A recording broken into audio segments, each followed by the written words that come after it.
इन्क्लाब जिंदाबाद इन्क्लाब जिंदाबाद इन्क्लाब जिंदाबाद चोरंबा ग्रामपंचायतचा भ्रष्टाचार थांबलाच पाहिजे चोरंबा ग्रामपंचायतचा भ्रष्टाचार थांबलाच पाहिजे चोरंबा ग्रामपंचायतचा भ्रष्टाचार थांबलाच पाहिजे गरिबांना न्याय मिळालाच पाहिजे गरिबांना न्याय मिळालाच पाहिजे गरिबांना घरकुल मिळालाच पाहिजे गरिबांना घरकुल मिळालाच पाहिजे येथील भ्रष्टाचार थांबलाच पाहिजे चोरंबा ग्रामपंचायतचा भ्रष्टाचार थांबलाच पाहिजे ग्रामसेवक मुर्दाबाद ग्रामसेवक मुर्दाबाद ग्रामसेवक मुर्दाबाद जोपर्यंत या ग्रामसेवकावर कारवाई होत नाही तोपर्यंत आम्ही असंच लढणार.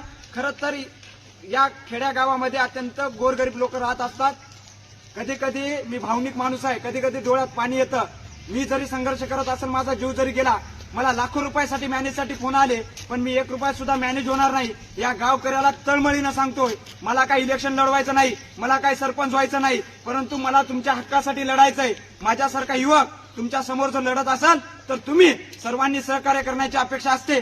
उद्या फक्त स्टेटसवर आणि ग्रुपवर टाकून काही होत नाही. मित्र हो, कोणीतरी लढत असेल ना, त्याला सहकार्याची अपेक्षा असते.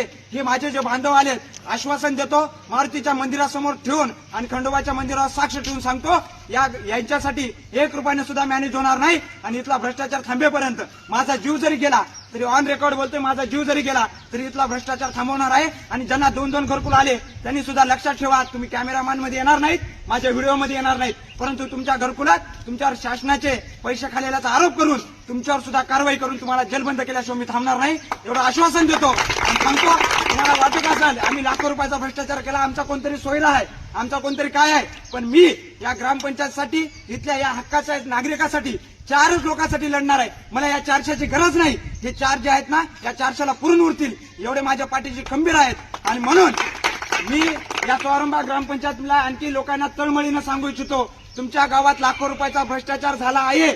मला 1 रुपयाची तुमच्याकडून कुणाकडून अपेक्षा नाहीये. मला पाहिजे असेल तर 3-4 लाख रुपये कालच मिळू लागले.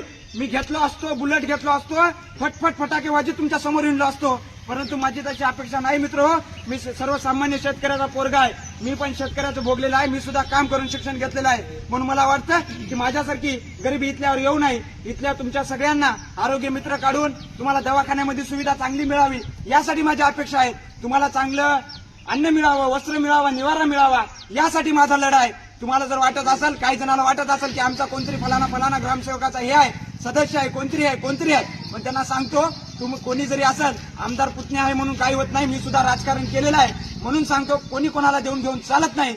तुमचा लढा तुम्हालाच लढावा लागणार. आणि जोपर्यंत डॉक्टर बाबासाहेब आंबेडकर म्हणतात, अन्याय करणाऱ्यापेक्षा अन्याय सहन करणारा जास्त घातक असतो. म्हणून ज्या माणसानं भारताला संविधान रूपी संविधान दिलं, डॉक्टर बाबासाहेब आंबेडकरांनी संविधान दिलं, त्या संविधानावर मी कायदेशीर मार्गाने जोपर्यंत इथल्या मागण्या पूर्ण होत नाही, इथल्या जोपर्यंत गोरगरिबाला न्याय मिळत नाही, तोपर्यंत माझा लढा चालू राहील. धन्यवाद. भारत माता की जय. भारत माता की जय. इन्क्लाब जिंदाबाद इन्क्लाब जिंदाबाद इन्क्लाब जिंदाबाद. भारत माता की जय. भारत माता की जय. भारत माता की जय. जय भारत.